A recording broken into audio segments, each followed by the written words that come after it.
Hello and welcome to Mr. Barton's Web Whiz video number 32, where once again I take you on a very quick tour through some of my favourite mathematical websites. Now this week's website you may well have heard of, but perhaps you haven't visited it for a while, or perhaps you've never really looked at it in great depth, and believe me, it is an absolute classic and a pure goldmine full of rich, statistical, interesting, exciting data that can spice up any statistical lesson. What is the website, I hear you ask? Well, it is Census at School. Give that a little Google and click on it and it's there. Now a bit of background first.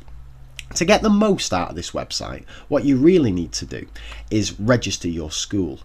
Because if you do that, what it means is that your students of any age, whether it's primary school or secondary school, or anywhere in the world in fact, can take part in the annual census. And that means that you register for free and you get sent a questionnaire, and your kids you book your kids into a computer room lesson, or you give it them as a homework task. They fill out this questionnaire online, send it into Census at School. Their data gets jumbled in with everyone else's data, and you can access it for free at any stage, and it makes stats lessons absolutely brilliant because you've got access to all their data. But fear not, if you haven't done that, you can still get absolutely loads out of the website and access all the past data, and I'm going to suggest a few ways of using this in the classroom to spice up stats lessons. But before we get on to that, there is another little goldmine tucked away here in this resources section. If you give that a little click, you'll see a wealth of cross-curricular resources. So if you want to do a joint project, maths and geography, then here are some really good ideas based around data, and there's lesson plans, there's suggested answers, there's worksheets, activities and so on. Really good. If you're more mathematically minded, if you click on this one, numbers and algebra, you'll see again loads of activities for combining data with numbers and algebra, and it's all real life stuff and it's all absolutely excellent, and this goes right up to A level as well.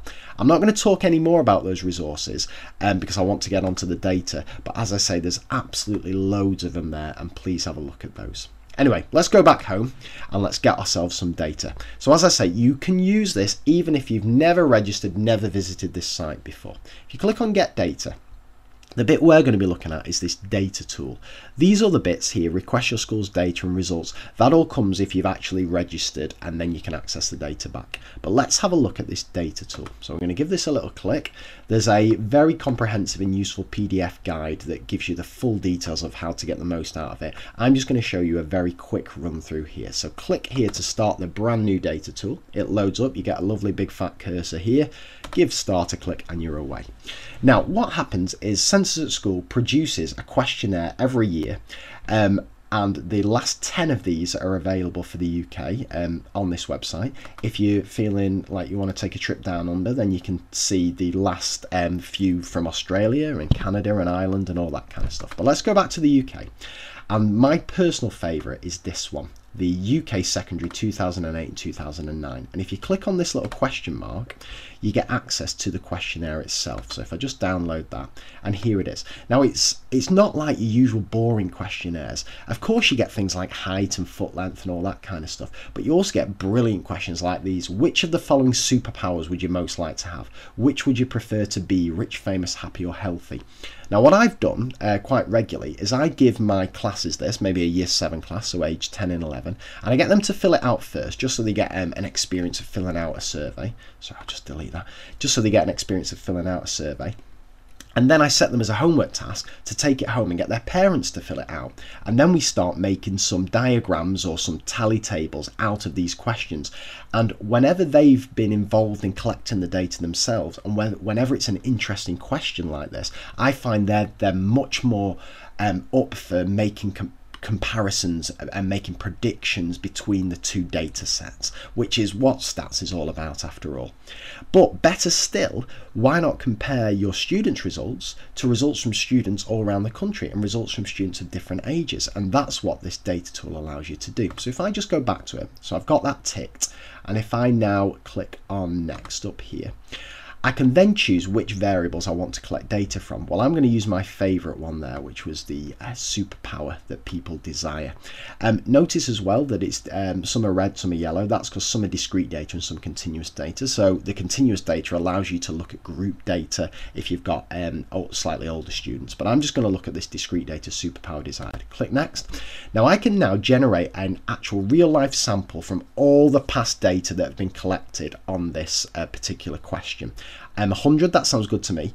I could just do a random sample of the whole database, but in fact I want part of the database. I could also use this to compare two samples, but I'm just going to take one sample for now. So part of the database, and the part of the database I want to actually sort it out by age. So if I click age, and I did this with my year 7 class, so I want to compare whether their results are the same or different to older students. So let's take 15 to 16-year-olds, which will be the UK's equivalent of year 11. Click next, and it's already done it there. It's generated me 100 15 to 16-year-olds responses. I can now quickly get any chart I like on this. So if I drag that down to there and I want a pie chart, well, there's my pie chart there. Now what I like about this is I've quickly done that pie chart there, and that made my students desperate to draw a pie chart of their results and a pie chart of their parents' results and start making comparisons. Which one's the most popular? Why do they think it's the most popular? I can then very easily give that a quick double click, go to bar chart, and I can get myself a bar chart on all that. And as I say, if I'd have done a continuous data thing, then I could start getting box and whiskers and histograms and scatter graphs. And I hope you can see that it's absolutely brilliant for encouraging comparisons for data. And it takes all the hassle out of you actually having to draw this yourself. You can just bang out as many diagrams as you want and get students to compare it.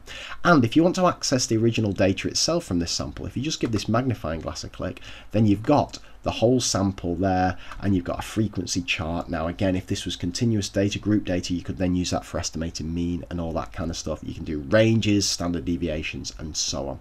And I just think this is an absolute fantastic website. As I say, you can take your pick from all those past questionnaires. They're all available for free.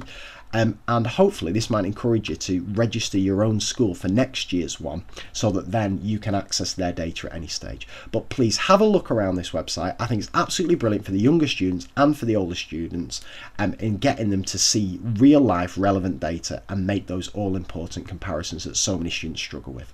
So that is Census at School, and that is why it is this week's Whizz video of the week. I'll be back with another one next week. Farewell for now.